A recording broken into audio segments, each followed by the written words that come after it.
পাত্রের ছোট ভাইকে প্রপোজ করে দিল অদ্রিতা। বিস্ময়ে হতবাক বাড়ির লোক। কিছুক্ষণ আগে ছেলেপক্ষ দেখতে এসেছে অদ্রিতাকে। এরই মাঝে এমন কাণ্ড করে বসবে মেয়েটা কেউ কল্পনাও করেনি। পাত্রপক্ষের চোখ মুখ করুণ দেখাচ্ছে। লজ্জায় টলমল করছে পাত্রের ছোট ভাই।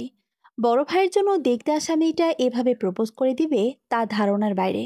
অদ্রিতার বাবা একগাল হেসে মেয়েকে রুমে পাঠিয়ে দিলেন। অদ্রিতার ভাবখানা এমন যেন কিছুই হয়নি, বরং ডাইনিং থেকে নাশপাতি নিয়ে কামড় বসিয়ে দিল। মেয়ের এমন কাণ্ডে চটে গেলেন লোবনা। মুজাহিদ শেখ কোনো মতে অতিথি বিদায় করলেন। লজ্জায় ওনার নাক কাটা গেছে। অদ্রিয়াত্রে বের হ রুম থেকে। আজ তোর একদিন কি আমার একদিন। অনেক বেড়ে গেছিস। আজ তোর পিঠে খুন্তি ভাঙব। শয়তান মেয়ে। আহ লুবনা, তুমি থামবে? দেখো, বের হয়ে একদম সাফাই গাইবে না বলে দিচ্ছি। তোমার আশকারা পেয়েই এত সাহস হয়েছে ওর। বাবা মায়ের কথা শুনে বের হয়ে আসে অদ্রিতা, হাতে আধ খাওয়া নাশপাতি। কি হয়েছে আম্মু, এত চিৎকার করছো কেন? বাসায় কি ডাকাত পড়ল নাকি? বদমাস মেয়ে, আজ তোর ঠ্যাং ভাঙব। লাজ লজ্জা বলে কিছু নেই। শেষমেশ পাত্রের ছোট ভাইকে প্রপোজ করে ফেললি। লুবনা, তুমি থামবে? আমার মেয়ের কোনো দোষ নেই এতে। তুমি চুপ করো। মেয়ের কোনো দোষ নেই। মান সম্মানের কিছু রেখেছি আজ? অদ্রিতা মুখ চেপে হাসল। নাশপাতিটা টেবিলে রেখে বলল, বলেছিলাম না তোমায়, এসব পাত্র দেখা বন্ধ করো। তুমি শুনেছ আমার কথা? শোনোনি তো? আমি কেন শুনবো তোমার কথা? হ্যাঁ, তাই তো। অদ্রি মামুনি, একদম ঠিক বলছিস। আমি তোকে ফুল সাপোর্ট করছি। লুবনার ন্যাকা কান্না জড়িয়ে দিলেন। কপালে হাত রেখে বললেন, আমার পোড়া কপাল।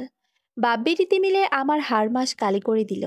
এত ভালো পাত্র এসেছে আর এরা পায়ে ঠেলে দিল। খুন্তি হাতে চেঁচামেচি করতে লাগলেন। প্রায় 5 মিনিট একই বুলি আওড়ালেন। বাবা মেয়ের দিকে রক্তচক্ষু দিয়ে তাকিয়ে তারপরে কিচেনে চলে গেলেন। মুজাহিদ হো হো করে হেসে উঠলেন। অদ্রিতাও হাসতে লাগলো। বাবার কাঁধে মাথা রেখে চোখ বুজে নিল। মুজাহিদ মেয়ের মাথায় হাত বুলিয়ে বললেন, যাই বলিস না কেন, আজ কিন্তু একদমই ঠিক করিসনি। কি করবো আব্বু? এরা তো আজ ফাইনাল ডেট দিয়েই যেতেন, তাই বলে এমন করবি? তোর মামা প্রচণ্ড রেগে আছেন। যাওয়ার আগে ফ্যাস ফ্যাস করেছেন। ধ্যাত, রাখো তো মামার কথা। আমি টাইট দেব, দেখবে সোজা হয়ে যাবে। মুজাহিদ মৃদু হাসলেন। মেয়েটা অবুঝ। মধ্যবিত্ত ফ্যামিলির মেয়েরা একটু বড় হলেই মানুষের কাছে দৃষ্টিকটু হয়ে ওঠে। তাদের নানা দিকে বুঝে শুনে চলতে হয়। না হলে চুন থেকে পান খসলেই কেচ্ছা রটে যায়। এই তো কিছুদিন আগের ঘটনা। অদ্রিতাই ক্লাসমেট লিজা। মেয়েটা পড়াশোনাতে বেশ ভালো। মধ্যবিত্ত ফ্যামিলির হাসি খুশি মেয়ে। অ্যাডমিশন টেস্টের জন্য কোচিং করে রোজ। একদিন কোচিংয়ের বয়ফ্রেন্ড আসে। তাদের মাঝে রাগারাগি চলছিল। ওরা নিজেদের মাঝে মিটমাট করতে থাকে। রাগারাগি মিটে যাওয়ার ছোট্ট করে সেলিব্রেশন করতে ক্যাফেতে যায়। এলাকার কিছু বদ্ধ মস্তিষ্কযুক্ত মানুষের চোখে পড়ে সেটা। ব্যাস হয়ে গেল। মেয়েটাকে বেশ্যা অব্দি বলে দিয়েছে। ওনাকে ছেলেটার সাথে আলাদা এক রুমে সময় কাটিয়েছে। আরও বিশ্রী কিছু ভাষা। এই মেয়েটার বাবা মা জোর করে অন্য ছেলের সাথে বিয়ে দিয়ে দিলেন। না হলো পড়াশোনা, আর না হলো প্রেমিকের সাথে ঘর। আর সেই থেকেই লুবনা ভয়ে আছেন। যদি তার মেয়েটা কোনো ভুল করে বসে, কি করে সমাজে মুখ দেখাবেন? মধ্যবিত্তদের আর যাই হোক, সমাজের ভয়টা একটু বেশি। দেখো আপা, অদে কিন্তু অনেক বাড়ছে। দুলাভাই অতি আদরের মায়াটারে বাদর বানাইছে। এখনো সময় আছে, মায়া বিদায় করো। না হলে কোনো অঘটন করে ফেলবো। আহ বাবলু, থাম একটু। জানি অদ্রি একটু বাদর, ছেলে মানুষ, তবে আজে বাজে কাজ কখনোই করবে না। আপা, সময় গেলে বুঝবা, মেয়ে নামে কোনো কেচ্ছা নাই। এখনো বিদায় করার সঠিক সময়। মুজাহিদ খবরের কাগজ পড়ছিলেন। মেয়ের নামের কথাগুলো হজম করে নিলেও বেশ রাগ হলো। মামার দায়িত্ব পালন না করে পাড়া প্রতিবেশীদের দায়িত্ব পালন কেন করছে? সমালোচনার জন্য পাড়া প্রতিবেশীর কি অভাব আছে? বাবলু তো অনেক হলো। বোনের কানটা তো পচিয়ে ফেলেছে। নিজের মেয়ের দিকে খেয়াল আছে? দুলা ভাই, থামো তো তুমি। বাবলু, তুই আমার সাথে আয়। রাতে খেয়ে যাবি কিন্তু। মুজাহিদ হাসলেন। মানুষ বিচিত্র রঙের প্রাণী। নিজের ঘরে ঠিক নাই, অন্যের ঘরে এসে আগুন লাগায়। বাবলুর মেয়েটা অদ্রিও ছোট। এই ছোট বয়সী মেয়েটার বিয়ে দিয়ে কি লাভটাই বা হলো? সে তো সংসারের ঝামেলা আর ঝামেলা। মাঝখান থেকে মেয়েটার জীবন নষ্ট। বিকেলের ঘটনা। অদ্রি স্কুল থেকে এসে বলল, আপা, এই আপা। কি হয়েছে বল? তুই কি করে প্রপোজটা করলি রে? আমার তো সাহসই হবে না। সাহস থাকতে হয়। ইস, কেন যে আজ স্কুলে গিয়েছিলাম, সিনেমাটা মিস হয়ে গেল। বিছানায় বালিশ দুটো রেখে অদ্রি গম্ভীর দৃষ্টিতে তাকালো। সেতুর কান টেনে দিয়ে বলল, তোর না সামনে পরীক্ষা, পড়াশোনা বাদ দিয়ে আমার সাথে মশকরা করছিস? আহ আপা, ব্যথা পাচ্ছি তো। পড়তে বস, না হলে আম্মুকে গিয়ে বলবো। আমার জন্য নয়, এখন থেকে তোর জন্য যেন পাত্র দেখে। বিয়ের পাকনা গজিয়েছে, আমি তো এক পায়ে রাজি। সেতু, অদ্রিতার ধমকে নয়ে গেল মেয়েটা। টেবিল থেকে বই নিয়ে স্টাডি রুমে চলে গেল। ফোঁস করে দম ফেলল অদ্রিজা। কিছুদিনের মাঝে অ্যাডমিশন নিতে হবে, অথচ মায়ের পাত্র দেখা দেখি শুরু হয়ে গেছে। আচ্ছা বাবা, কি পড়াশোনাতে সাপোর্ট দিবেন? সকাল সকাল বেশ মেজাজি আছেন লোবনা। মায়ের এমন মিষ্টি আচরণে খটকা লাগছে। তীক্ষ্ণ দৃষ্টিতে লোবনার দিকে তাকিয়ে আছে সেতু। তার পরিষ্কার মস্তিষ্ক বলছে আপার 12টা বাজতে চলেছে। কি হয়েছে, খাচ্ছিস না কেন? না মানে আপা এলে খাবো। আচ্ছা, তাহলে এটা রেখে দে, অদ্রি এলেই না হয় গরম গরম পরোটা ভেজে দিব। মায়ের এমন নরম আচরণে সেতু হা হয়ে গেল। বাবা ফাইল হাতে কাজ করছেন, টেবিল জুড়ে হরেক রঙের ফাইল। ও দীর্ঘশ্বাস ফেলল। জন্মের পর থেকেই বাবাকে ফাইলের গোডাউনে বসে থাকতে দেখেছে, তাই বিষয়টা স্বাভাবিক। মুজাহিদ একটা ব্যাংকে চাকরি করেন আজ 16 বছর। আগে মাধ্যমিক বিদ্যালয়ের শিক্ষক ছিলেন, বেতন কম হতে ছেড়ে দিয়েছেন। মুজাহিদের সামনে চা এগিয়ে দিলেন লুবনা।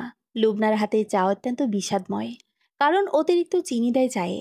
মুজাহিদ তবুও চাটা নিল। গত 22 বছর ধরে এই শরবত চায় পান করে যাচ্ছেন, কখনো রাগারাগি করেননি, বরং সবসময় প্রশংসাই করেছেন। মুজাহিদ চায়ের কাপে চুমুক দিলেন, আজও বললেন চাটা ভালো হয়েছে খুব। লুবনা একটু হাসলেন। মুজাহিদের পাশে বসে মিষ্টি কণ্ঠে বললেন, বাবলু যে সমনটা টেনেছিল, ওই যে পাত্রে ছোট ভাই শুভ, তো ওরা ওদের ছোট ছেলের জন্যই অদ্রিকে পছন্দ করেছেন। আমি না তোমাকে না বলে হ্যাঁ বলে দিয়েছি। মুজাহিদ ভ্রু কুঁচকালেন, একটু সময় নিয়ে ভাবলেন কিছু বলবে, তার আগে অদ্রিতার কণ্ঠ ভেসে এলো, মানা করে দাও, আমি এইসব নিয়ে বিয়েতে রাজি নই। টিউশনি পড়িয়ে সদ্য বাইরে থেকে আসা ঘামে ভেজা অদ্রির শরীর কাঁপছে। এক কথা বোঝাতে বোঝাতে ক্লান্ত। অদ্রি ঘরে যা, আমি তোর বাবার সাথে কথা বলছি।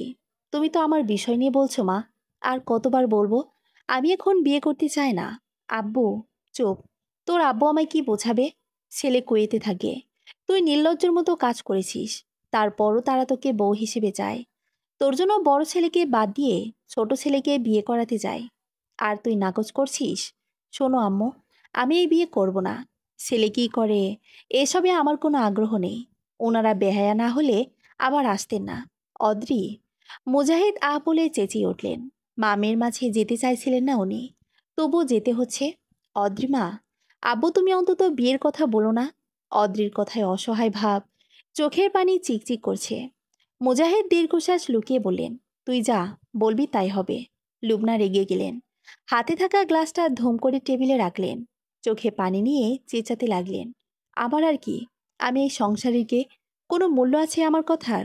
যা ইচ্ছে তাই কর, কিচ্ছুটি বলবো না। বাপ নিয়ে তো আমার মাথাটা চিবিয়ে গেল। আমিও দেখব কতদিন বিয়ে না করিস তুই। অদ্রিতা সেদিকে কান দিল না, বাবার দিকে মায়াময় দৃষ্টিতে তাকালো। মুজাহিদ চোখ ফিরিয়ে নিলেন। তার এই মেয়েটা বড্ড আবেগে ঠাসা। অদ্রিতার মুখের সাথে নিজের মায়ের মিল পাননি উনি। তাই তো মেয়েটার কথার পৃষ্ঠে কথা বলতে পারেন না। আব্বু, মামুনি, আমি পড়াশোনা করতে চাই। সপ্তাহখানেক আগে তো রেজাল্ট এসেছে। হ্যাঁ, গোল্ডেন প্লাসটা মিস হয়েছে, তবে প্লাস তো এসেছে। তবে কথা দিচ্ছি এবার আরও মনোযোগ দিয়ে পড়ব। প্লিজ আব্বু। মুজাহিদ চিন্তায় পড়লেন। এলাকায় কিছুদিন আগে যা ঘটেছে, তাতে অদ্রিতা ভার্সিটিতে গেলে সবাই জ্বলে উঠবে, কলঙ্কের তকমা লাগিয়ে দেবে। তাছাড়া কলেজটা এলাকাতেই ছিল, ভার্সিটি তো 20 কিলোমিটার দূরে, তাইও ভালো নয় তেমন। আব্বু, মা, আমিও চাই তুই পড়াশোনা কর, কিন্তু সবকিছু মিলিয়ে। মুজাহিদ কথা শেষ করতে পারলেন না। অদ্রিতা ডুকরে কেঁদে উঠল। চাপা কান্নায় আর্তনাদ করছে সে। বাবার দিকে না তাকেই রুমে চলে গেল। মুজাহিদের বুকে যেন তীর বিঁধে গেল। মেয়ের কান্নাটা কিছুতেই সহ্য করতে পারছে না, কিছু করতে হবে। এভাবে মেয়ের পড়াশোনাটা বন্ধ হওয়া উচিত নয়। বিয়ের বয়স হয়েছে মাত্র, পার তো হয়ে যায়নি। তবে এখান থেকে ভার্সিটিতে কিভাবে পড়বে? ভীষণ মন খারাপ অদ্রিতার। ও খোলা জানালা দিয়ে বাইরে তাকিয়েছিল, সুন্দর চাঁদ আকাশের বুকে। তবে সেসব তাকে ছুঁতে পারছে না। ঘড়ির কাঁটা তখন 11টা ছুঁয়েছে। ফোনটা বেজে উঠল, আননোন নাম্বার। অদ্রিতার হৃদয় অনুভূতিহীন। একবার দুবার করে একাধিকবার কল এলো। শেষমেশ কল রিসিভ করলো অদ্রি, তবে দুই প্রান্তের কেউই কথা বলছে না। অদ্রি বড় বিরক্ত হয়ে বলল, হ্যালো, কে বলছেন? কথা না বললে কল কেন করেছেন? আজব লোক। অদ্রি কলটা রাখতে যাচ্ছিল। ঠিক সেই সময়ই ওপাশ থেকে পুরুষ কণ্ঠটি বলল, অদ্রি বলছেন? আমি শুভ। শুভর দম ওঠানামা করছে। ফোনের এপাশে থাকা অদ্রি চুপ। ছেলেটা বড় অধৈর্য হয়ে বলল, অদ্রি শুনছেন? মেজাজ চটে যাচ্ছে অদ্রির। এই লোক ফোন নাম্বার পেল কোথায় থেকে? অদ্রি, আপনি শুনছেন? কেন কল করেছেন? শুভ যেন এই কথারই অপেক্ষা করছিল। ও বিলম্ব না করে বলল, আপনার প্রপোজ আমি অ্যাকসেপ্ট করে নিয়েছি। অদ্রির মনে হলো শুভর মাথাটা ফাটিয়ে দিবে। আবার মনে হলো নিজের মাথাটা আগে ফাটানো উচিত। অদ্রি, আপনাকে আমার পছন্দ হয়েছে। আমি বাসায় বলেছি, সবাই মেনে নিয়েছে। আপনার কি মাথা খারাপ শুভ? সরি, আপনি এটা বুঝিনি। আমি বিয়েটা করতে চাই না, সেজন্যই ওই কাজটা করেছি। শুভ হাসল। অদ্রি যেন বোকায় বনে গেল। এই ঝামেলাটা না জানি কতকাল পোহাতে হয়। অদ্রি, আপনার সমস্ত কথাই বুঝেছি আমি, তবে অনুভূতির কোনো সময় হয় না। আপনি ওভাবে বলার পর আমার আকাশ থেমে গিয়েছিল। বড় ভাইয়ের জন্য বউ দেখতে এসে এমন পরিস্থিতিতে পড়ব, তারই সাথে সেই মেয়েকেই পছন্দ করে ফেলব। সবটা আমার জন্য কঠিন ছিল, বাট আমি সামলে নিয়েছি। আপনার হাত ধরে আজীবন থাকতে চাই আমি। শুভর এতগুলো কথা শুনে অদ্রির মনে হলো মরে যায় বুঝি ভালো। সে আবারও বলল, বিয়েটা ভাঙার জন্যই এমনটা বলেছে। তবে শুভ সে কথার ধার ধারছে না। সে বরং বিষয়টা বিনয় স্বরূপ গ্রহণের চেষ্টা করছে। একই সাথে অদ্রির হাত চাইছে আজীবনের জন্য। অদ্রির সমস্ত রাত না ঘুমিয়ে পার হলো। ও বড় বিষণ্ণ অনুভব করছে। শেষ রাতে একটু চোখ লেগেছিল, তবে কুকুরের আওয়াজ সেই ঘুমটাও ভেঙে দিল। দেখা গেল পুরো বাড়ির লোক উঠে পড়েছে। অদ্রি তড়িঘড়ি করে বাইরে এলো। এসে দেখলো বাবা চেঁচামেচি করছেন। সামান্য মুরগিটাও সহ্য হয় না। মুরগি পালানো যাবে না, চোর বাটপারগুলো সব নিয়ে যাচ্ছে। কথায় কথায় জানা গেল অদ্রিতে দুটো মুরগি নিয়ে পালিয়েছে কেউ। সেই জন্যই কুকুরটা চেঁচামেচি করেছিল। তবে দরজা খুলে বের হতে হতে চোর পালিয়েছে। এদিকে অদ্রির মা লোবনা কান্নাকাটি শুরু করে দিয়েছেন। ওনার এই স্বভাবটা বড় চোখে লাগে। কিছু হলেই দু চোখ মেলে পানি ঝরাতে থাকেন। মৃদুমন্দ হাওয়ায় চুলগুলো উড়ে যাচ্ছিল। সেই সময়ে সেতু এসে পাশে বসলো। অদ্রির স্বভাবের কারণে গোসলের পর রোদে এসে বসে, নতুবা তার শরীর কাঁপতে থাকে। সেতু মিটিমিটি হাসে। বোনের আচরণ স্বাভাবিক না দেখে অদ্রি শুধালো, কি সমস্যা? সমস্যা তো তোর। আমার? হুম। অদ্রি কেমন করে তাকালো যেন।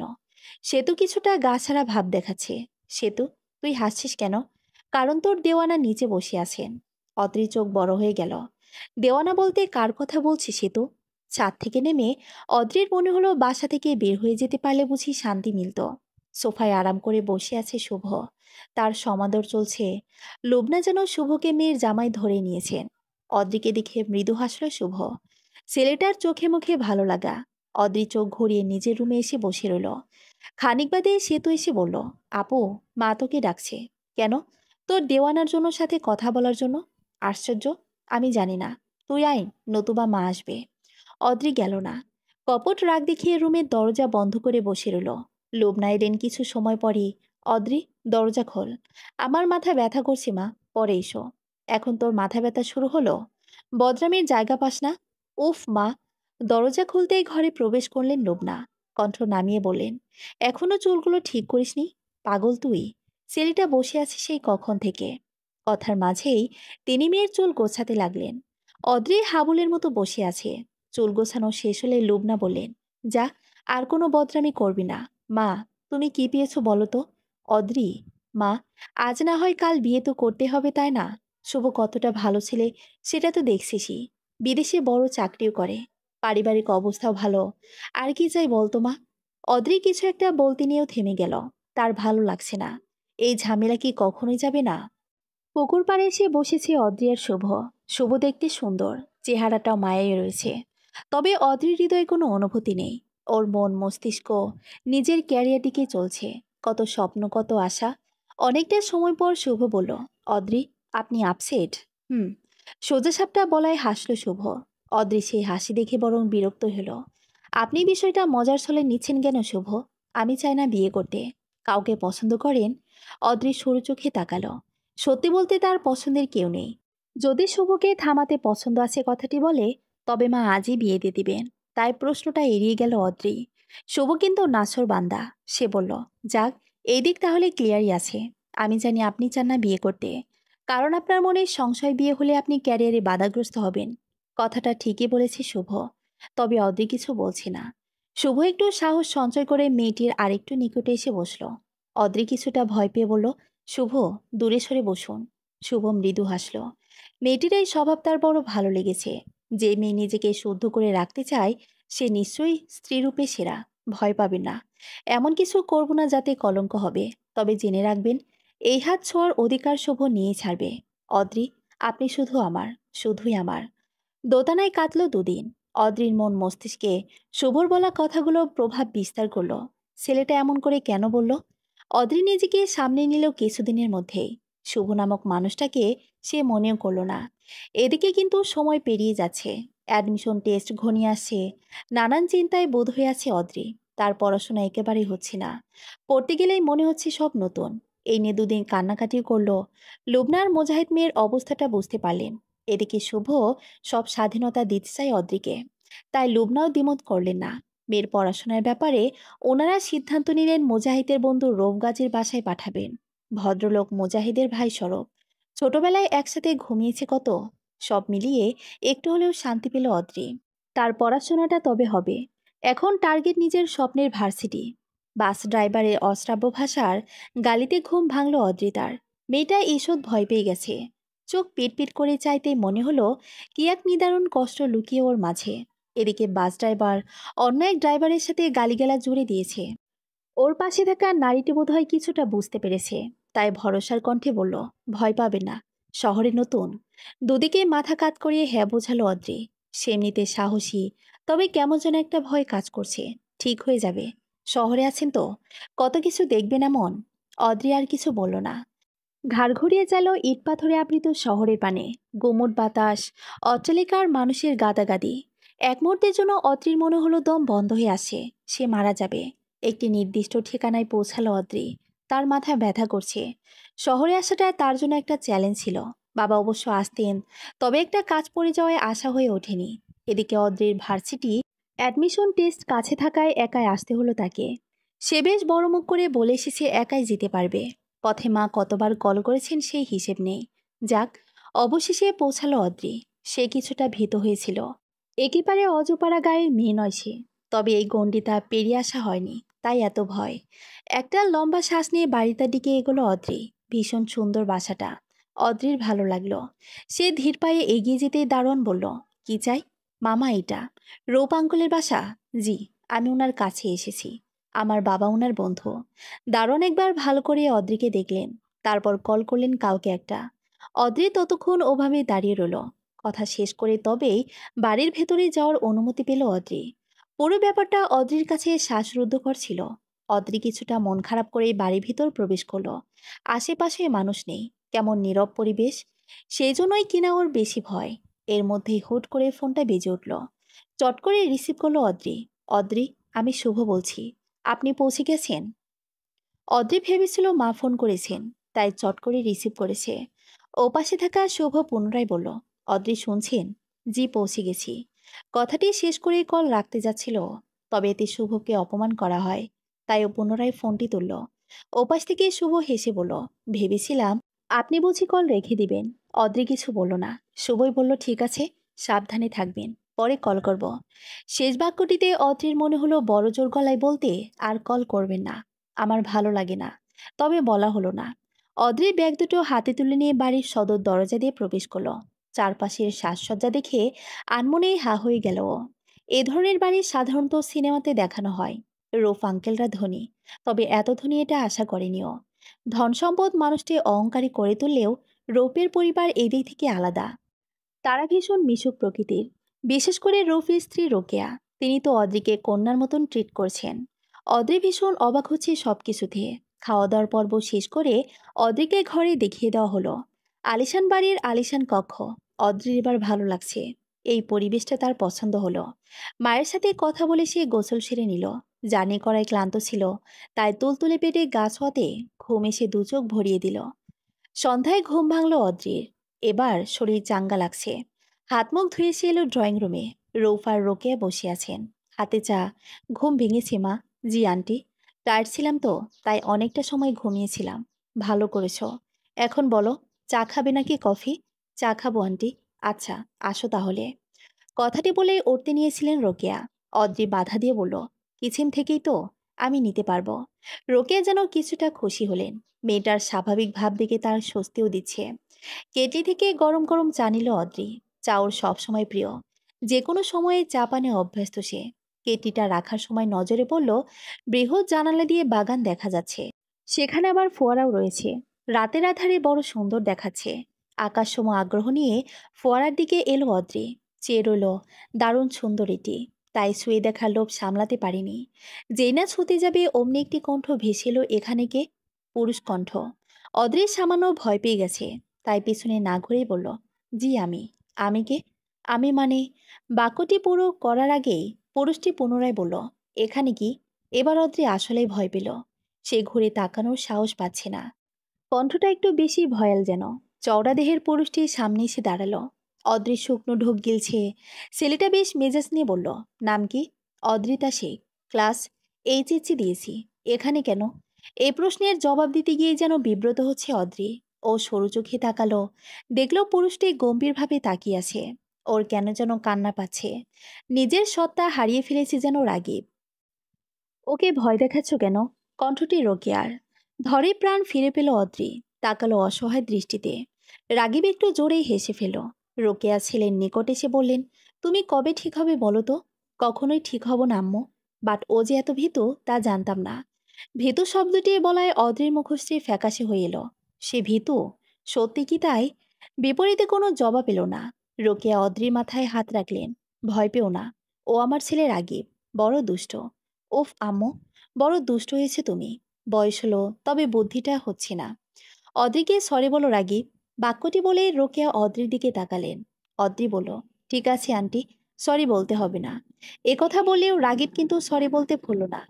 সেই সাথে রোকেয়া যেন না শুনতে পান, তাই ফিসফিস করে বলল, ভীতু মেয়ে, ভীতু মেয়ে। অদ্রিতা শেখার ভীতু শব্দটি একেবারে বেমানান। নেহাতে সে ভদ্র, নতুবা রাগীব নামের ছেলেটার গাল লাল করে দিত। নিজ কক্ষে বসে এসবই ভাবছিল সে।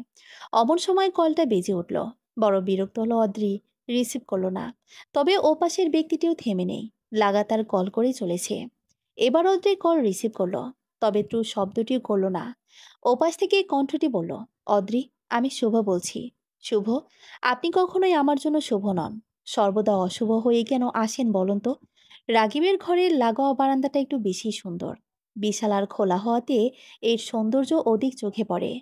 দুদিন ধরে বারান্দার দিকে নজর যাচ্ছে অদ্রির। মেয়েটা একটা সংকোচ থেকে সে পথে আর যায়নি। তবে এই ভোরবেলায় লোভটা যেন সামলে উঠতে পারেনি। ভীষণ সুন্দর একটা ঘ্রাণ নাকে এসে ধরা দিচ্ছে। অদ্রি ছুটে গিয়ে নিজের বারান্দায় এসে দাঁড়ালো। এখান থেকে রাগীবের বারান্দাটা দেখা যায়। নানান রঙের ফুল রাখা সেখানে। অদ্রির মন ছুটে যেতে চাচ্ছে। ওর বিড়াল পায়ে এগিয়ে গেল। করিডোর পেরিয়ে আসতেই পায়ের গতি নেমে গেল। রাগীব জিম করে এসেছে। উন্মুক্ত শরীরে বিন্দু বিন্দু জলবিন্দু। অদ্রির মনে হলো তার শরীর কাঁপছে। চোখ ঘোলাটে হয়ে আসছে। সরে যেতে চাইলেও রাগীব ডেকে উঠল, দাঁড়াও। থেমে গেল অদ্রির পদ্মগোল। রাগীব এগিয়েছে ওর বরাবর দাঁড়ালো। ক্ষীণ স্বরে বলল, এত ভোরে এখানে কেন? প্রশ্নের উত্তরটি চট করে দিতে পারছে না অদ্রি। রাগীব কয়েক সেকেন্ড অপেক্ষা করে আশেপাশে তাকালো। কি, আমাকে খুঁজতে এসেছিলে? এবার প্রতিবাদ করলো অদ্রি। দ্রুত স্বরে বলল, না তো। তবে এমনি এসেছি। বুঝি কিন্তু। কি বুঝেন? যা বোঝাতে চাও। আমি কখন কি বোঝালাম? আশ্চর্য তো। রাগীব কেবল হাসল। অদ্রি চেয়ে রইল। এই পুরুষটি তার দেখা সবচেয়ে অদ্ভুত মানুষের মধ্যে পড়ে। টানা পড়াশোনা চলছে অদ্রির। মেয়েটার পরীক্ষা রয়েছে, তাই দম নেওয়ার ফুসরত নেই। রোকে এসে নাস্তা দিয়ে গেলেন। অদ্রির ভালো লাগায় বুক ভরে গেল। মায়া নিয়ে তাকালো। মেয়েটার সেই দৃষ্টি দেখে হাসলেন রোকেয়া। মাথায় হাত বুলিয়ে বললেন, সমস্যা হচ্ছে মা? কিছুটা ভয় হচ্ছে আন্টি। আমার জীবনের ব্যাপার মনে হচ্ছে। সীমা, এই পরীক্ষাকে জীবনের সাথে তুলনা কেন করছো? আন্টি ভয় হচ্ছে। ভয় পেও না। ইনশাল্লাহ সব ভালো হবে। অদ্রির মন ভরে উঠল। রোকেয়া চলে গেলে পুনরায় পড়তে লাগলো। কিছু সময় পর মাকে কল করে কথা বলে নিল। ভয়ের চোটে মেয়েটি কান্না করে দিল। ওপাশ থেকে সান্ত্বনা দিয়ে লুবনা বললেন, যা হবে ভালোই হবে। চিন্তা করিস না। কাল তোর বাবা আসবেন। ঠিক আছে মা। কল রেখেও বেশ কিছু সময় কাঁদল অদ্রি। পরীক্ষায় যাওয়ার আগে রোকেয়া এসে দোয়া পড়ে ফু দিয়ে দিলেন। অদ্রির চোখ ভিজে এসেছে। এই মানুষটার প্রতি অদ্ভুত শ্রদ্ধা পাচ্ছে সে। ড্রাইভারের হাত ভেঙেছে, অপ্রত্যাশিতভাবে ঘটনাটা ঘটল। এদিকে অদ্রির লেট হচ্ছে, ওর কান্না পাচ্ছে রীতিমতো। রোকেয়া বিষয়টি বুঝতে পারছিলেন। ওই মুহূর্তে বের হচ্ছিল রাগীব। রাগীব, শুনে যাও। গান শুনতে শুনতে বের হচ্ছিল রাগীব। মায়ের ইশারা পেয়ে কাছে এলো। জি আম্মু। কোথাও বের হচ্ছ? অদ্রির পরীক্ষা আছে, নিয়ে যাও। রাগীব যেন চোখ মুখ কুঁচকে ফেলল। রোকেয়া বললেন, ড্রাইভারের হাত ভেঙে গেছে। উফস, এই সময় এমনটা হতে হলো। যাও, ওর লেট হচ্ছে। কথাটি বলে অদ্রির দিকে চাইলেন রোকেয়া। মাথায় হাত বুলিয়ে বললেন, যাও মা, রাগীব তোমায় পৌঁছে দেবে। তখন থেকে শুভ নামক মানুষটি কল করে চলেছে। অদ্রি বিরক্ত হচ্ছে, বারবার কল কেটে দিচ্ছে। তবে ওপাশের ব্যক্তিটি থেমে নেই। সে লাগাতার কল করেই চলেছে। এবার অদ্রির রাগ হলো, তবে পাশে রাগীব থাকায় রাগটি প্রকাশ করতে পারল না। ও কল রিসিভ করে ফিসফিস করে বলল, এত বারবার কেন কল করছেন শুভ? আপনার পরীক্ষা আছে না?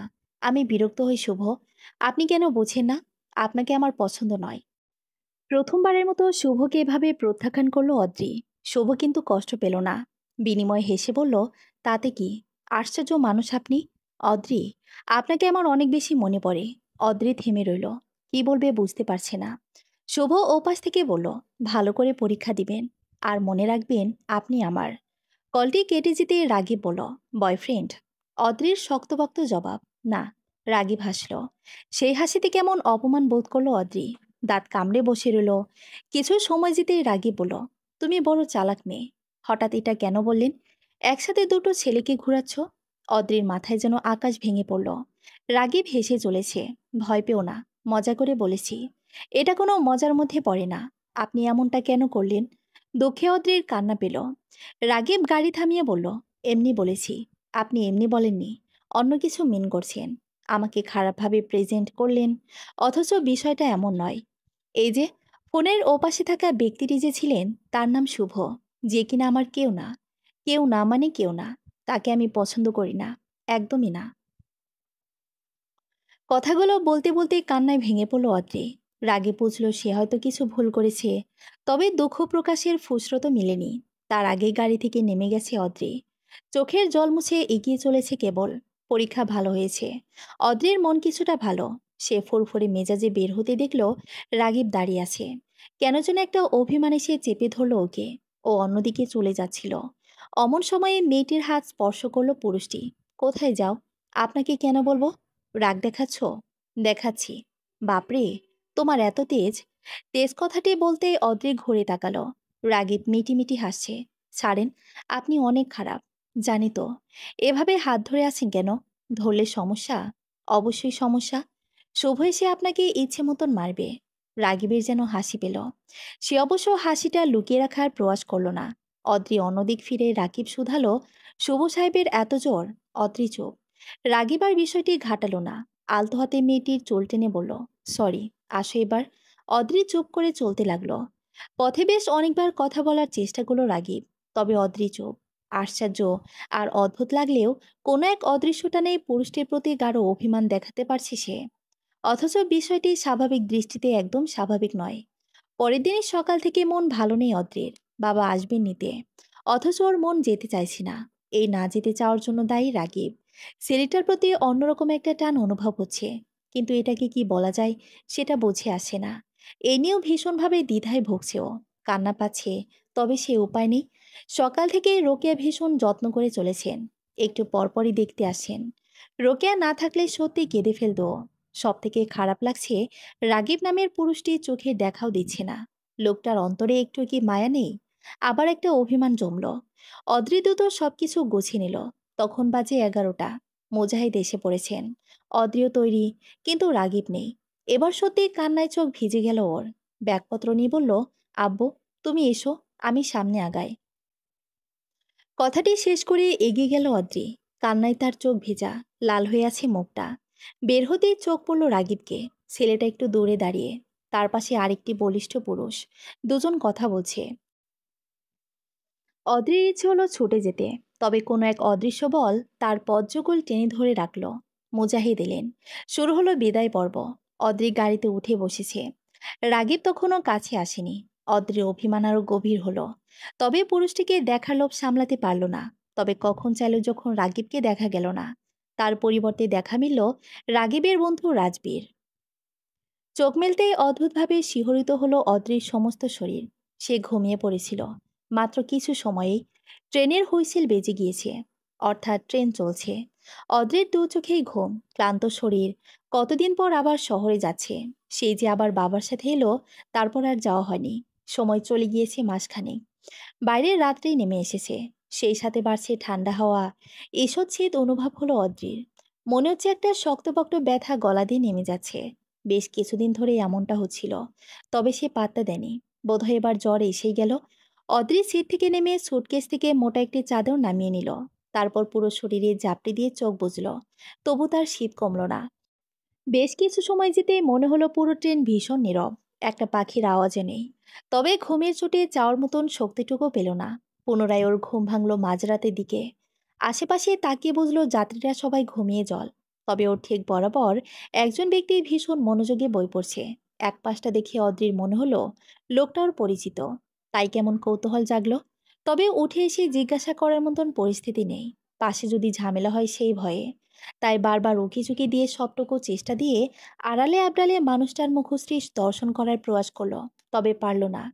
লোকটার আপাতমস্তক বইয়ের আড়ালে। জ্বর হওয়া শরীর নিয়ে অদ্রি আর চেয়ে থাকতে পারছে না। কোনো মতে ব্যাগ থেকে ওষুধ বের করে খেয়ে নিল। তার কখন যে ঘুমিয়ে পড়ল অদ্রি নিজেও জানে না। ওর ঘুমটি ভাঙল ভোরের দিকে এক পুরুষ কণ্ঠে। অদ্রি চাইল, দেখতে পেল মুখশ্রী। ট্রেন প্ল্যাটফর্মে এসে গেছে। বাক্যটি শেষ হতেই ধর্মড়ে উঠল অদ্রি। ছেলেটা তখন নিজের ব্যাগপত্র গুছিয়ে নিচ্ছে। অদ্রি একটু জড় কণ্ঠে বলল, আপনাকে আগে কোথাও দেখেছি? অদ্রির প্রশ্নটা বড়ই অদ্ভুত। ছেলেটা হেসে বলল, আমাকে দেখেছেন কিনা সেটা তো আপনি বলতে পারবেন। আমি কেমন করে বলবো বলেন? বুদ্ধিমতী অদ্রি কেমন লজ্জা পেল। আজকাল তার মাথাটা গেছে। এই ব্যাপারটা ঘটছে শুভ নামক মানুষটা জীবনে আসার পর। তারপর বৃদ্ধি ঘটল রাগিবের সাথে দর্শনের পর। এরপর থেকে ওর সমস্তটা কেমন গলিয়ে আসে। মনের ভিতর একাধিক সংশয় তৈরি হয়। ও একটা শ্বাস নিয়ে বলল, না, আসলে আমি খেয়াল করতে পারছি না। জবাবের বিপরীতে পুরুষটির তরফ থেকে কোনো জবাব মিলল না। অদ্রিতার ব্যাগপত্র গুছিয়ে নিয়ে যেই না পথ চলবে, অমনি ব্যক্তিটি ডেকে উঠল, অদ্রিতা, আপনার পানির বোতল। ব্যক্তিটির মুখে নিজের নাম শুনে যারপনায় বিস্মিত হলো অদ্রি। তারপর হয়তো কেউ সেকেন্ড অতিবাহিত হয়েছে। অদ্রি চুপ। ওর মস্তিষ্ক বিভ্রান্ত। কি হলো? একটু আগে কি বললেন? কি বললাম? আমার নাম ধরে ডাকলেন। আপনি অদ্রিতা বলে ডেকেছেন। ছেলেটা যেন পালাতে চাইল। ওর হাতে পানির বোতল ধরিয়ে দিয়ে চট করে নেমে গেল। অদ্রি পুরোপুরি দ্বিধায় পড়ল। ছেলেটাকে চেনা মনে হতে লাগলো। ওর মস্তিষ্ক যখনই বিষয়টা ভাবতে যাবে, তখনই ফোনটা বেজে উঠল। শুভ নামক প্যারা আবার কল করেছে। হ্যালো অদ্রি, আপনি কি পৌঁছে গেছেন? শুভ, আপনি কেন বারবার কল করেন আমায়? কারণটা আপনার জানা? জানা নয়। আপনি বুঝতে পারছেন না বিষয়টা কত খারাপ হচ্ছে? আর আপনি কেন দেশে পড়ে আছেন? কেন ফ্লাইট মিস দিচ্ছেন বারবার? শুভ কথা বলো না। অদ্রির খারাপ লাগছে। সে কখনো চায় না তার জন্য কেউ কষ্ট পাক। ও নিজের দুঃখগুলো লুকিয়ে বলল, শুভ, আপনাকে আমার কসম দিলাম, আর কখনো কল করবেন না আমায়। কখনো না। বাক্যটি শেষ করেই কল কেটে দিল অদ্রি। শুভ ঠায় দাঁড়িয়ে রইল। ফোনের দিকে চেয়ে রইল কিয়ৎকাল। তারপর হুট করেই দু চোখের কার্নিশ বেয়ে নোনা জল নেমে গেল। অস্পষ্ট সুরে আওড়ালো, অদ্রি, এত চেয়েও কেন আপনাকে ভুলতে পারছি না আমি? এ কেমন নেশা হলো আমার? শুভ প্রশ্ন করলো, তো ঠিকই। তবে উত্তর দেবার মতন কেউ কি আছে? ওহো, নেই। শুভর প্রশ্ন, অনুভূতি কিংবা দুঃখ সবটাই ওর একান্ত। এই একান্ত দুঃখর বিপরীতে কোনো উত্তর থাকে না। বাড়ির ভেতর প্রবেশের জন্য অদ্রি এক পা এগিয়েছে মাত্র। অমনি একটি কণ্ঠ ভেসে এলো, ভেতুমি, আসার সময় হলো তবে। কণ্ঠটি একদম হৃদয়ে এসে লাগলো অদ্রির। ওর পা নামিয়ে ফেল। কয়েক সেকেন্ডের মধ্যে সম্মুখে উপস্থিত হলো রাগীব। তার চোখে মুখে হাসির মেলা। অদ্রি হা হয়ে তাকিয়ে। রাগীব নামের পুরুষটি যেন আগের থেকে বেশি সুন্দর হয়ে গেছে। অদ্রিমা, এসেছ? রোকেয়া দোতলা থেকে নামতে নামতে কথাটি বললেন। অদ্রি মৃদু হেসে এগিয়ে গেল। একে অপরের আলিঙ্গন হলো। আপনি ভালো আছেন আন্টি? হ্যাঁ মা, ভালো আছি। তুমি এত লেট করলে যে? বাড়িতে যাওয়ার পর একটু ব্যস্ত হয়ে পড়েছিলাম। আচ্ছা ঠিক আছে। চোখে মুখে পানি দিয়ে আসো। এতটা জার্নি করলে? অদ্রি মাথা দুলিয়ে সম্মতি জানালো। রাগীব তখনও চেয়ে আছে। অদ্রিও চাইল তার দিকে। অমনি দুজনের চোখাচোখি হলো। রাগীব অদ্ভুতভাবে হাসলো। অদ্রিও লজ্জায় মাথাটা নুয়ে ফেলল। তখন গভীর রাত। অদ্রি ঘুমিয়েছিল। হুট করে একটা স্বপ্নে তার ঘুম ভেঙে গেল। দু চোখ বিভ্রান্ত, আতঙ্কগ্রস্ত। ভালোবাসাটা কি আমার একার রাগীব? কথাটি বলে কান্নায় ভেঙে পড়ল অদ্রি। সে অদ্ভুত এক স্বপ্ন দেখেছে, যে স্বপ্নের কোনো আগামাথা নেই। কেমন যেন। সমস্ত রাত অদ্রির দু চোখে ঘুম নেই। সে ঘুমাতে পারল না হাজারো চেষ্টা করেও। শেষমেশ রুম থেকে বেরিয়ে এলো। পুরো বাড়ি ঘুরঘুর করে যে না ফিরতে জামনে, অমনি রাগীবের ঘরের দরজাটি খুলে গেল। রাতের পোশাক পরা রাগীবের চেহারাটা মলিন। মলিন তো অদ্রির মুখশ্রীও। তবে দুজনে কি একই বিষয় ভাবছে? মাত্র 3 দিন। 3 দিন হলো অদ্রি আর রাগীবের সম্পর্কের। অদ্রি এখনো ভাবতে পারে না সে কাউকে ভালোবেসে ফেলেছে। কি আশ্চর্য! এমনটা সে তো স্বপ্নেও ভাবতে পারেনি। ভবিষ্যতে বা কি হবে? এমন নানান কথাই ভাবছিল অদ্রি। রাগীব ড্রাইভ করছে। মেয়েটির অন্যমনস্ক ভাব অনুভব করে গাড়ি থামালো। কি হয়েছে? হুম? কি ভাবছো? ভাবছি কেমন করে 3টে দিন পেরিয়ে গেল। আমি কাউকে ভালোবেসে ফেললামই বা কেমন করে?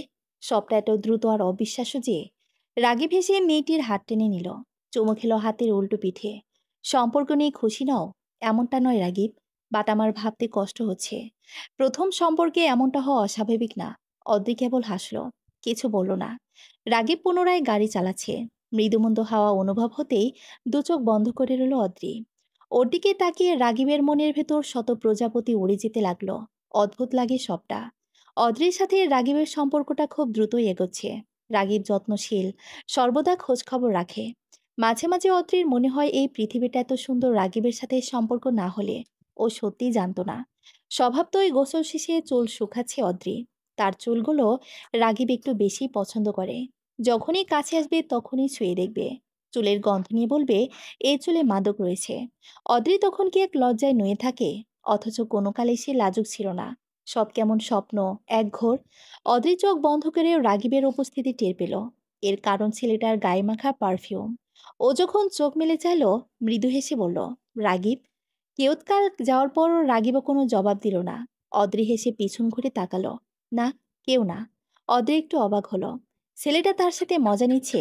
হতেও পারে। অদ্রি বুক ভরে শ্বাস নিল। ঘ্রাণটা এখনো আছে। চুল শুকিয়ে তবে নিচে নামল সে। এসে দেখল রাগীব বসে আছে। কিছুটা চিন্তিত দেখাচ্ছে। অদ্রির কাছে এসে বলল, কি হয়েছে? কিছু না, বসো। অদ্রি বসতে মেয়েটিকে নিজ বাহুডরে আগলে নিল রাগীব। অদ্রি কিছুটা নিচু স্বরে বলল, আন্টি আছেন তো? তো তো মানে? লজ্জা পাবো না? হুম। কি হুম? আপনার কি হলো? রাগীব জবাব দিল না। অদ্রি চেয়ে রইল চাতক পাখির মতন। একসময় অধৈর্য হয়ে শুধালো, রাগীব, কথা বলছে না কেন?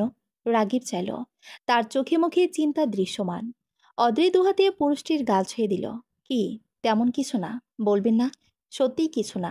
তুমি টেনশন করো না। পড়াশোনা কেমন হয়? ঠিকঠাক। আচ্ছা। হুম। একটু আগে যখন ডাকলাম তখন সাড়া কেন দিলেন না? কখন? ওই তো ছাদে। ওদের কথা ওখানেই থেমে গেল। রোকেয়া দোতলা থেকে নামছেন। দুজন দূরত্ব সৃজন করে বসল। অথচ তাদের সম্পর্কটায় কত বেশি লুকোচুরি নেই। তাদের এই দূরত্ব নেহাতি ভদ্রতার খাতিরে। রাগীব, কখন এলে? এই তো আম্মু। চা খাবে তোমরা? অদ্রি মাঝপথে বলল, আমি আনছি আন্টি। রাগীব ওর হাত টেনে ধরল। অদ্রি অসহায় নয়নে তাকিয়ে। রোকেয়া তাদের দুজনের দৃষ্টি যেন পড়তে পারলেন। তাই মৃদু হেসে বললেন, আমি আনছি, তোমরা বসো। রোকেয়া চলে যেতেই অদ্রি কিছুটা অসন্তোষ সুরে বলল, এটা কি হলো?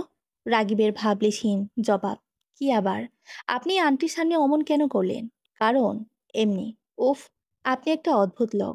অদ্রির বলার ভঙ্গিমায় হেসে ফেল রাগীব। অদ্রি চেয়ে রইল। 1 সেকেন্ড 2 সেকেন্ড করে অনেকটা সময় পার হলো। রোকেয়া চা হাত নিয়ে ফিরতেই রাগীব একটা জরুরি কাজে বাইরে চলে গেল।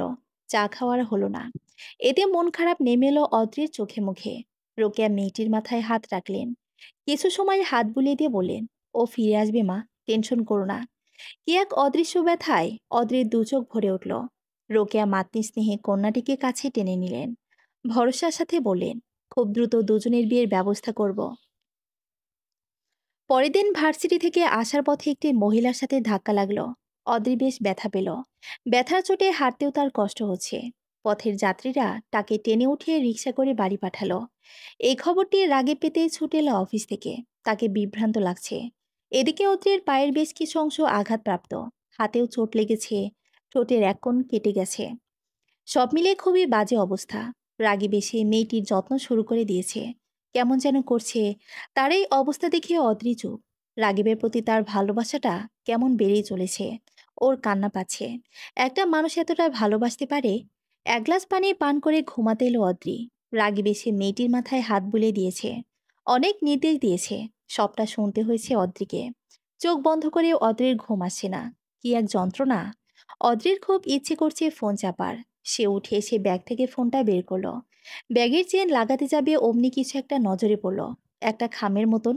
অদ্রির কেমন লাগলো। এটা তো ওর না। তবে এই খামটা তুলে নিল চটপট। তারপর বিড়াল পায়ে বেডের কাছে এসে দাঁড়ালো। লাইট জ্বালিয়ে যে না খামটা ধরবে অমনি কল এলো। সে তো কল করেছে। নিশ্চয়ই খবর পেয়েছে। হ্যাঁ আপু, কি খবর? ভালো। অনেক চোট পেয়েছিস? ভালোই। ধাক্কা লেগে ইটের সাথে আঘাত লেগেছে। ইস, খুব কষ্ট হচ্ছে না রে? বেশি না। তুই বাবা মাকে কিছু জানিসনি তো? না। ঠিক আছে তবে টেনশন করিস না। আচ্ছা, তাহলে ঘুমা। হুম। তুইও। কল দেখে ওদের একটু মন খারাপ হলো। রোকেয়া, রাগীব যথেষ্ট যত্ন করেছেন। তবে মায়ের যত্নের কথাটা স্মরণ হয়। অদ্রি যখন শরীর খারাপ হয় তখন মা সারা রাত বসে থাকেন। বাবা বারবার দেখে যান। সে তো পায়ের কাছে ঘুমিয়ে থাকে। সবটা স্মরণ করে অদ্রিরই মন খারাপ। একটা সময় পর কান্নাকাটিও করলো। অথচ এই কান্নার কোনো মানে নেই। অদ্রির ঘুম ভাঙল ভোরের আলোর ছোঁয়াতে। গতরাতে কান্নাকাটি করে কখন যে ঘুমিয়ে গেছে কে জানে। মেয়েটির মুখে চোখের পানি শুকিয়েছে। কেমন একটা আঠালো ভাব। ও উঠে গিয়ে মুখ ধুয়ে এলো। এবার ভালো লাগছে। আয়নার সামনে এসে নিজেকে ভালো মতন দেখল। পায়ের ব্যথাটা কিছুটা কম। তবে হাতের চোট ভালোই। অদ্রি নিজের অগোছালো চুলগুলো গুছিয়ে নিয়ে একটা নিঃশ্বাস ফেল। বের হবে, তাই বেড থেকে ওড়না নিবে সে সময়ে খামটা নজর এলো। এক কোণে পড়ে আছে। গতরাতের ঘটনা স্মরণ হলো ওর। ও চট করে খামটা তুলে নিল। আগ্রহ নিয়ে খামটা খুলতে বেরিয়ে এলো বেশ কিছু ছবি। প্রতিটা ছবি ভালো মতন দেখল অদ্রি। ওর মনে হতে লাগলো মাথার উপর আকাশ ভেঙেছে। দু চোখ নামিয়ে নোনা জলের ফোয়ারা। দুটি ব্যক্তি একে অপরের মুখোমুখি দাঁড়িয়ে। কারো মুখে কোনো শব্দ নেই। কে এক ব্যথায় তপ্ত হয়ে আছে চারপাশ। অদ্রির দ্বিধার চোখে পুরুষটিকে দেখেই চলেছে। এদিকে পুরুষটি একেবারেই চুপ। কথা বলুন মিস্টার রাগীব। রাগীব নিরুত্তর। সে মেয়েটিকে ভালোর মতন দেখে চলেছে। অদ্রির দু চোখ যেন জ্বলন্ত অগ্নিশিখা। কি বলবো? বললেও তুমি বুঝবে না। অদ্রির এবার হাসি পেল। তবে হাসিটুকু ভেদ করে বেরিয়ে এলো কান্না। কি বুঝবো না? এরা কারা রাগীব? আপনি বলতে পারেন? রাগীব কথা না বলে সামনের দিকটা এলো। অদ্রি দুহাতে পুরুষটিকে ঠেলে দিয়ে বলল, সরে যান। তুমি মিথ্যে ভুল বুঝলে অদ্রি। এদের সাথে আমার কোনো সম্পর্ক নেই। তবে এই ক্লোজ ছবিগুলো, তাও এতগুলো মেয়ের সাথে। রাগীব এবার চুপ। অদ্রির দু চোখ বৃষ্টি ঝরাতে ব্যস্ত। বিষয়টা আমি বলতে চাই না অদ্রি। তবে তুমি আমায় ভুল বুঝলে। কথাটি বলেই চলে গেল রাগীব। অদ্রির ধপ করে মেঝেতে বসে পড়ল। রাগীবের সাথে একাধিক নারীর খুব ক্লোজ ছবি। সে একেবারে মেনে নিতে পারছে না। অদ্রি আর রাগীবের সমস্ত কথাই শুনেছেন রোকেয়া। তিনি বড় হতাশ হলেন। ছেলেটা কেন যে অতীত স্মরণ করতে চায় না। তখন প্রায় 11টা বাজে। অদ্রি নিজ রুমে বসে চাপা কান্নায় ভাসাচ্ছিল। এদিকে রাগীব এখনো ফেরেনি। সে যে সকালে বের হয়েছে তারপর আর ফেরেনি। রোকেয়া মৃদু শব্দ করে ঘরে প্রবেশ করলেন। তবে অদ্রির হেলদোল নেই। কোনো এক অদৃশ্য শক্তি ওর সমস্ত ধ্যান জ্ঞান তুলে নিয়েছে যেন। রোকেয়া খুব করে মেয়েটির মনের অবস্থা বুঝতে পারলেন। তবে তিনি বিচলিত হলেন না। কারণ তিনি জানেন একটু পরে মেয়েটির সমস্ত মান অভিমান জলের মতো হয়ে যাবে। অদ্রি, মা কি হয়েছে? অদ্রি বোধহয় শোনেনি, তাই জবাব দিচ্ছি না। রোকেয়া আলগোছে কন্যাটির বাহুতে হাত রাখলেন। এতে ধ্যান ফিল ওর। ও চাইল, তবে চোখে মুখে দুঃখের ছায়া। কি হয়েছে মা? রোকেয়ার মায়ের ভরা কণ্ঠটা অদ্রির সমস্ত শরীরে কম্পন ধরিয়ে দেয়। অদ্রি নিজের কান্না লুকাতে পারে না। অমনি কেঁদে ওঠে। রোকেয়াকে আষ্টে পৃষ্ঠে জড়িয়ে ধরে। আন্টি, আন্টি, এটা কি হয়ে গেল? আমি আপনার ছেলেকে খুব ভালোবাসি। কিন্তু ও বাসে না। ও বাসে না আন্টি। টানা কয়েকবার বাক্যটি বলতে লাগলো অদ্রিতা। রোকেয়া মৌন। তিনি শুরুতেই কিছু বললেন না। বরং অদ্রিতার জমানো ব্যথা বের হওয়ার সুযোগ করে দিলেন। বেশ কিছু সময় পর যখন অদ্রির কান্না থামল, তখন রোকেয়া বললেন, সবসময় যা দেখা যায় তা কিন্তু সত্যি হয় না মা। অদ্রি চুপ। দুহাতের তালুতে চোখের জল মুছে নিচ্ছে। রোকেয়া দীর্ঘ একটা শ্বাস নিয়ে বললেন, জানো, আমার রাগীব সবসময় সেরা ছাত্র ছিল। তবে ওর বেশি ঝোঁক ছিল মডেলিংয়ের প্রতি। এটা অনেক আগের কথা। তোমার আঙ্কেল তখন সাধারণ একজন মানুষ। তার উপরে এই জগতে পরিচিত কেউ নেই। রাগীব কঠিন পরিশ্রম শুরু করলো। নানান জায়গায় আসা যাওয়া করলো একটা কাজের আশায়। তবে বলে না, টাকা না থাকলে কোনো কিছুর মূল্য নেই। ওই ভয়ঙ্কর দিনের কথা আমি আজও স্মরণ করতে পারি না। আমার ছেলেটা এক বাটপাড়ের হাতে পড়েছিল। লোকটা ওকে মদের নেশায় বোধ করিয়ে দিয়ে পতিতাপল্লীতে নিয়ে ফেলল। জানো তো, এ সমাজে শুধু নারীরাই টাকার বিনিময়ে বিক্রি হয় না, অনেক ক্ষেত্রে পুরুষরাও টাকার বিনিময়ে। পুরোটা শেষ না করে রোকেয়া বলেন, এই ছবিগুলো এমন কেউ হয়তো তোমাকে পাঠিয়েছে, যারা আমাদের নজরে রাখে, আমাদের সম্পর্কে ভীষণ ভালোভাবেই জানে। তুমি ওকে ভুল বোঝো, এটি তার উদ্দেশ্য। তবে বিশ্বাস করো, এই মেয়েগুলোর সাথে আমার ছেলের কোনো সম্পর্ক নেই। নেহাতি পরিস্থিতির শিকার হয়েছিল। তবে অনেক কষ্টে আমার ছেলেটা সেই পরিচিত মোকাবেলা করে। তবে যে দাগ লাগে, সেটা তো সহজে যায় না মা। লোকজন তখন রাগিবের চরিত্র নিয়ে প্রশ্ন তুলত, অথচ সে নিজ ইচ্ছায় অমন জায়গায় পৌঁছায়নি। আর না ওর দ্বারা কোনো খারাপ কাজ নিকৃষ্ট লোকগুলোতে করাতে পেরেছিল। শুধু এই ক্লোজ ছবিগুলো ছাড়া। সবটা শুনে থ হয়ে যায় অদ্রি। ওর হাত পা কাঁপছে। রোকে একবার মেয়েটিকে দেখে নিচে চলে যান, কারণ অদ্রি তার নিজস্বতা রয়েছে। রাগিবের প্রতি তার ভালোবাসা কতখানি সত্যি, এখন সেটাই দেখার পালা। রাগিব এখনো ফেরেনি, অথচ রাত পেরিয়ে ভোর হতে চলেছে। অদ্রির চোখে ঘুম নেই। সে বারবার গেটের দিকে তাকাচ্ছে। অধৈর্য সে পাগলের মতো ছোটাছুটি করছে। ওর ভালো লাগছে না। রাগিবের ফোনও বন্ধ পড়ছে। তবে ছেলেটার কি হলো? অদ্রির কান্না পাচ্ছে। কেন সে ভুল বুঝেছিল? কেন সবটা না জেনে না বুঝে অভিযোগ তুলল? ভীষণ রাগে অদ্রির দু চোখে বর্ষণ শুরু হয়েছে। তপ্ত সে জলে মেখে যাচ্ছে সমস্ত মুখশ্রী। ধীরে ধীরে পৃথিবীর বুকে সূর্যের আলো আধিপত্য বিস্তার করছে। অদ্রি মেঝেতেই বসে আছে। চোখ দুটো শুকিয়ে আছে নোনা জলের রেখাতে। হলুদ রঙা আলোতে মুখের সৌন্দর্য যেন বেড়েছে কয়েক গুণ। অনেকটা সময় পর গাড়ির হর্ন শোনা গেল। অদ্রির বুকের ভেতর লাফিয়ে উঠল। ও ছুটে বেরিয়ে পড়েছে। কোথায় তার চুলের অবস্থা, কোথায় তার মুখের সাজসজ্জা, কোনো কিছুই ওকে দমাতে পারল না। ও ছুটে গেল গেটের কাছে। রাগের যেন একটু বেশি অবাক হলো ওকে ছুটে আসতে দেখে। তবে তার চেয়ে বেশি অবাক হলো যখন দেখল অদ্রি একদম ছুটে এসে তাকে জড়িয়ে ধরেছে শক্ত হাতে। আমি সরি, আমি সরি রাগিব, ক্ষমা করে দাও। আমি বুঝতে পারিনি, বুঝিনি আমি, খুব সরি আমি। টানা বাক্যগুলো বলতে লাগলো অদ্রিতা। কাঁদতে কাঁদতে কন্যাটির হিচকি উঠে গেছে। রাগিব একটা নিঃশ্বাস ফেলে বলল, ইটস ওকে অদ্রি। আসলে আমার অতীতটা খুব বেশি সুন্দর নয়। জানো তো, কলঙ্ক শুধু মেয়েদেরই নয়, ছেলেদেরও হয়। কি এক আশ্চর্য ব্যথা সেয়ে গেল অদ্রিতার সমস্ত শরীর। পিঠে বাগ বেয়ে নেমে যেতে লাগলো ঘামের স্রোতে। সে বড় ঘেমে গিয়েছে। রাগিব দুহাতের মুঠোতে মেয়েটির মুখতলি নিয়ে শুধালো, না খেয়ে আসো? অদ্রি প্রশ্নটির জবাব না দিয়ে বলল, রাগিব, আমায় মাফ করেছো তো? রাগিব একটু করে হাসল। তবে সেই হাসিতেও কোথাও একটা ব্যথা দেখতে পেল অদ্রিতা। ও শক্ত করে জড়িয়ে ধরল পুরুষটিকে। আমরা আজই বিয়ে করব রাগিব, আজই বিয়ে করব। সত্যি খুব দ্রুত আয়োজন করা হলো। গ্রাম থেকে অদ্রির বাবা মা বোন এলো। তারা ভীষণ বিস্ময়ের সাথে সবটা দেখে চলেছে। অদ্রির মাঝের পরিবর্তনটি খুব করে দেখতে পারছেন লোবনা। মুজাহিদ নিশ্চুপ। মেয়ের এই সিদ্ধান্তে তিনি যে খুব একটা খুশি হয়েছেন এমনটাও নয়।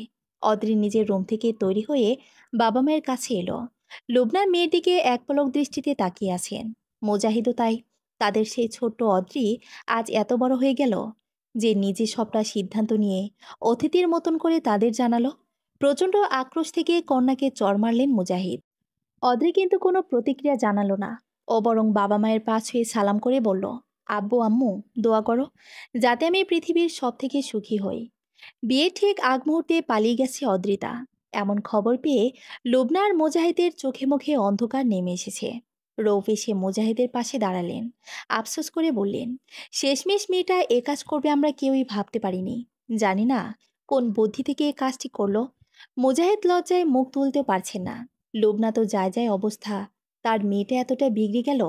1.5 ঘন্টা পর দেখা মিলল রাগিবের। শুকনো তার মুখশ্রী। ছেলেকে দেখে ছুটে এলেন রোকেয়া। রাকিব বাবা, পেলি ওকে? না আম্মু, পেলাম না। অদ্রি আমার সাথে এমনটা কেন করলো আম্মু? শেষমেশ আমারই বন্ধুর সাথে। একথা বলে একটা ব্রেঞ্চে বসে পড়ল রাগিব। মেয়েটার প্রতি ভালোবাসার কোনো কমতি ছিল কি? ট্রেন চলছে। অদ্রির পরনে লাল বেনারসি, মুখে প্রসাধনীর ছোঁয়া, কি সুন্দর লাগছে তাকে। অথচ ভেতরটা তপ্ত ব্যথায় মরছে। অদ্রির পাশে বসে থাকা সিঁড়িটা এক বোতল পানি এগিয়ে দিল। মুখে বলল, অদ্রিতা পানি খান। অদ্রি কিন্তু পানির বোতলটা ছুঁয়েও দেখল না। ওর পরিস্থিতিটা বুঝতে পারছে রাজবি। তাই জোর না করে সাহস জোগাতে বলল, অদ্রিতা, শোনেন আমার কথাটা। আপনার লড়াই সবে শুরু। আপনাকে অনেক লড়তে হবে অদ্রিতা, অনেক লড়তে হবে। অদ্রিতা আচমকাও হাউমাউ করে কেঁদে ফেলল। ওকে দেখে রাজবীর বড় মন খারাপ হলো। ও বেশি সময় মেয়েটির দিকে তাকিয়ে থাকতে পারল না। বুকের ভেতর কোথাও একটা কষ্ট অনুভব হলো। অতিরিক্ত কান্নার ফলে অদ্রির শরীর ভীষণ দুর্বল হয়ে গেছে। ট্রেনের জানালা দিয়ে তরতর করে বাতাস আসছে। রাতের আধারে সেই সমীকরণ শরীরকে হিম করে দিচ্ছে। মেয়েটি তাই আরো বেশি কুঁকড়ে যাচ্ছে। রাজবী প্রথম প্রথম নিজেকে সংযত রাখলেও এবার কেন যেন পারল না। সাথে কোনো কিছু নেই। তাই উঠে পাশের বগি থেকে একজনের থেকে চেয়ে চাদর নিয়ে এলো। সেটা শরীরের ওপর দিতেই অদ্রির মুখশ্রী কিছুটা স্বাভাবিক হয়ে এলো। রাজবী লম্বা একটা নিঃশ্বাস ফেলল। ঠিক কোনো নেশায় পড়ে নিজের ঘাড়ে এত বড় বিপদ নিল সে।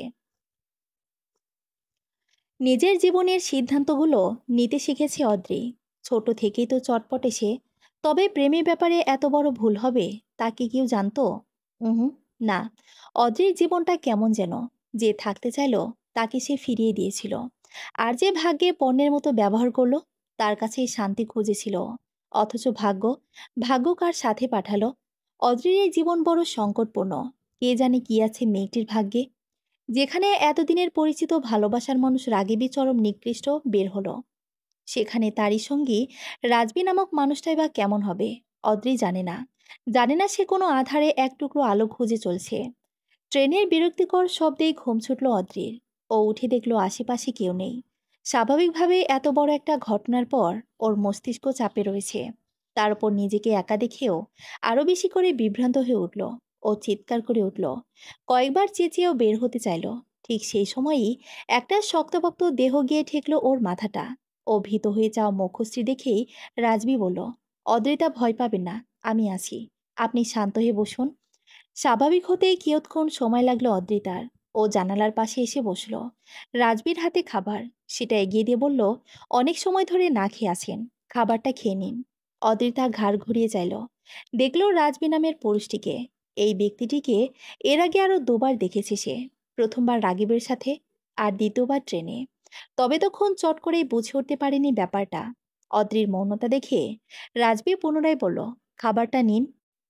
অদ্রি এবার শক্তপোক্ত কণ্ঠে বলল, আমি কেন আপনাকে বিশ্বাস করব বলতে পারেন? জবাবে রাজবী একটু হেসে নিল। ও ঠিক পাস্তায় বসে বলল, অদ্রিতা, আপনি ভুলে যাচ্ছেন। গতকাল আপনি আমাকে বিশ্বাস করে এতদূর এসেছেন। সত্যি তো তাই। রাজবীকে বিশ্বাস করে তো এতদূর এসেছে অদ্রি। সেটা স্মরণ করেই ওর সমস্ত দেহ শিউরে উঠল। রাগিবার তার পরিবার সম্ভবত পৃথিবীর সবথেকে নিকৃষ্টদের কাতারে পড়ে। রৌফ, রোকেয়া কিংবা রাগিব, তাদের তিনজনের অভিনয়ের জালেই আটকে গিয়েছিল অদ্রি। খুব সুন্দর একটা প্ল্যান করে অদ্রিকে প্রেমে ফেলল রাগিব। এটি মূলত তাদের বিজনেসের একটি অংশ। এর আগেও বহু মেয়েকে ভাগিয়ে নিয়ে বিক্রি করেছে ওরা। অদ্রির সাথে অবশ্যই এমনটা প্ল্যান ছিল না। ঘটনার সূত্রপাত ঘটে অদ্রি যেদিন প্রথমবার রাগিবদের বাড়িতে এলো। কথা ছিল অদ্রি শুধু পরীক্ষা দিয়েই চলে যাবে, যেহেতু মুজাহিদের সাথে ছোটবেলা থেকেই বন্ধুত্ব রৌফের। তাই কথাটা তিনি ফেলতে পারেননি। তবে কে জানতো খেলা এভাবে বদলে যাবে। অদ্রি যেদিন বাড়ি এলো সেদিন রাতে একটা মিটিং চলছিল। আর সেখান থেকেই ক্লায়েন্ট অদ্রিকে ডিমান্ড করে ফেলে। রাগিব তখন বিষয়টিকে পাত্তা দেয়নি। তবে ক্লায়েন্ট যখন কোটি কোটি টাকা অফার করলো, তখন রাগিবের মাথায় বিষয়টা চড়াও হয়ে ওঠে। তার উপর ক্লায়েন্টের কথা ছিল মেয়েটির শরীরে কোনো রকম আঘাত করা যাবে না। একটি সুস্থ সুন্দর দেহের অদ্রিতাকে চাইছে। তবে অদ্রি যেহেতু ওদের পরিচিত, তাই আর 5টা প্রজেক্টের মতন কাজ করা রাগিবের জন্য কঠিন ছিল। কোনোভাবে অপহরণ করা যাচ্ছিল না। কারণ এতে করে ওর পরিবারের ভোগান্তি বাড়বে। কে ছেলে ওদের ঝামেলা হতে পারে। তাই এমন কিছু করতে হবে যাতে সবটা ঠিক থাকে। তবে কি করা যায়? এ চিন্তা থেকে রিস্ক না নিয়ে মেয়েটিকে প্রেমের ফাঁদে ফেলে। তবে নানাভাবে অদ্রির কাছে ধরা পড়তে থাকেও। বিষয়টা কঠিন হচ্ছিল ক্রমশ। সেদিন যখন ছবিগুলো পাওয়া গেল, তখন রাগিবের মাথায় আকাশ ভেঙে পড়ে। ও বুঝতে পারছিল কাছের কেউ এই কাজটি করেছে। তবে কে হতে পারে, এই বিষয়টিও বুঝতে পারছিল না।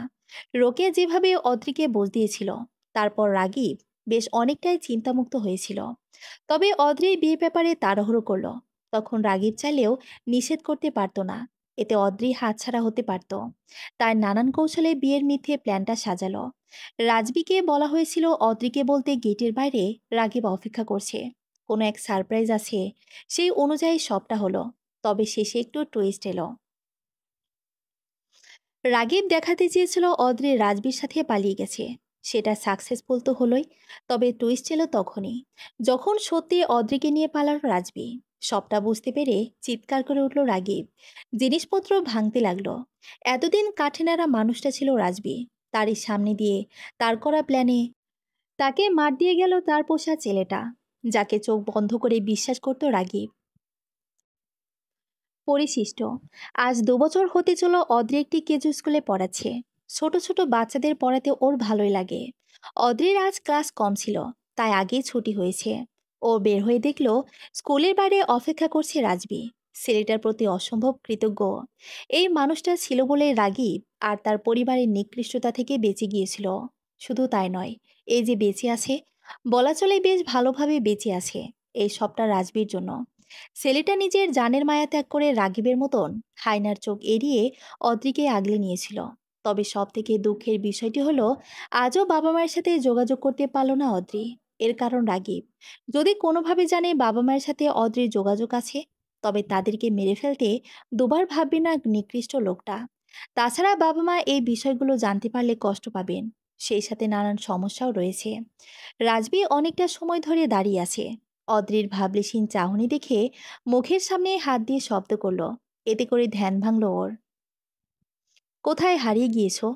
না এমনি। আচ্ছা, ঠিক আছে চলো। কোথায়? বলা যাবে না। চলো আগে। কথাটি বলেই অদ্রির হাত আগলে নিল রাজবী। এতে অদ্ভুত একটা শিহরণ বয়ে গেল অদ্রিতার সমস্ত দেহে। ও অপলক নয়নে ছেলেটাকে দেখতে লাগলো। খুব বেশি সময় নিয়ে দেখলে বোঝা যায়, রাজবী অসম্ভব সুন্দর একজন পুরুষ। গভীর দুটো চোখ, কালচে হওয়া ঠোঁট, পুরো মুখশ্রীতিতে মায়া রয়েছে। হুট করে চোখ বাঁধতে শুরু করেছে রাজবী। অদ্রিবার ধৈর্য হারিয়ে বলল, কি মশাই, পাচার করে দেওয়ার ধান্দা নাকি? একদম তাই। এখন তুমি চুপ করো তো। কিন্তু আমরা কোথায় চলেছি? উফ অদ্রিতা, এত কেন কথা বলো? আশ্চর্য তো আপনি। রাজবী এবার জবাব দিল না। অদ্রিকে ধরে সাবধানে পথে চলতে লাগলো। আজ অদ্রিতার জন্মদিন। সেটির জন্যই ছোট একটা আয়োজন করেছে ছেলেটা। রাজবী চুপ করতে বললেও অদ্রি মেয়েটা কথা না বলে ১ সেকেন্ড থাকতে পারে না। ও এবার বলল, একটা কথা বলেন তো, আপনি কেন এতটা আমার জন্য করলেন? কেন নিজের জীবন রিস্কে রেখে আমাকে আগলে রেখেছেন? যদি রাগীব খোঁজ পায়, তবে নিশ্চিত মেরে ফেলবে। রাজবী জবাব দিল না। এই প্রশ্ন সে নিজেও নিজেকে সহস্রবার করেছে, তবে কোনো উত্তর আসেনি। কি এক নেশায় অদ্রিকে আগলে রেখেছে সে। অদ্রি জবাব না পেয়ে থেমে গেল। রাজবী বলল, কি হলো? জবাব কেন দিচ্ছেন না? রাজবী আবার চুপ। অদ্রি নিজের চোখের বাঁধন খুলে ফেলল। রাজবী দেখল মেয়েটার চোখ মুখ ফুলে গেছে। চোখ দিয়ে বৃষ্টির মতো নোনা জল ঝরছে। কেন এতটা করলেন আমার জন্য? রাজবী মাথাটা নত করে চোখ বুজল। ভেতর থেকে সে কিছু একটা অনুভব করে বলল, অদ্রিতা, আমি জানি না কেন আমি এমনটা করে চলেছি। তবে তুমিময় নেশাটা আমার কখনো না যাক। আমি তোমাতে অভ্যস্ত হয়ে গেছি। সেই যে ছোটবেলায় পরিবার হারালাম, তারপর আমি কখনো কোনো কিছু নিয়ে স্বপ্ন দেখিনি। কত খারাপ কাজের সাথে জড়িয়েছিলাম। তবে এতগুলো মাস তোমাকে নিয়ে অনেক বেশি স্বপ্ন দেখে ফেলেছি। তবে কোনো জোর নেই। আমি সবসময় চাই আমার তুমি ভালো থাকো, সুখী থাকো, সুস্থ থাকো। বাক্যটি শেষ না হতে অদ্রিতা ছুটে এসে তাকে শক্ত করে জড়িয়ে ধরেছে, যার ফলে হুট করে শক্ত কিছুর আঘাত অনুভব করে রাজবী। আকস্মিক সে ঘটনা ওর ভিতর অব্দি নাড়িয়ে দিল। আচমকা জড়িয়ে ধরার জন্যই সে কিছুটা ব্যথা পেয়েছে। তবে বাইরের এই ব্যথার থেকে সুখের ব্যথাটা বেশি মনে হচ্ছে। অদ্রিতার চোখের জলে ভিজিয়ে দিচ্ছে পুরুষটির বুকের মাঝখান। রাজবীর চোখগুলো ঈষৎ বড় হয়ে গেছে। তবে কি তার নেশাটা এবার ব্যক্তিগত তুমিতে পরিণত হতে চলেছে? সমাপ্ত।